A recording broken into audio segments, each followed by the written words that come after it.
ब्रह्मपुर में खाद्य निरापत्ता विभाग रेड सहर विभिन्न पनीर दुकान उपर चढ़ाऊ होईछि।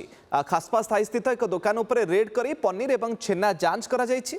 छेनारे अपमिश्रण मिलिबा परे ताकु नष्ट करा जायछि। दुईटी पैकेट रे छेना थिबा बेले ताहा आयोडीन टेस्ट रे फेल मारिथिला। सेभଳି आगासाही अंचल रे चारिटी दुकान उपर रेड करिथिला खाद्य निरापत्ता विभाग। सेठारु बहु छेना एवं खुआरे अपमिश्रित होइथिबा जानी सेगुडी को नष्ट करा जायछि।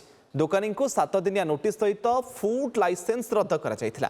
दुकान सफा रखिबा खाद्य घोड़ाई रखिबा सहित उन्नत मानर खाद्य बिकिबा पई तागिद करा जायछि।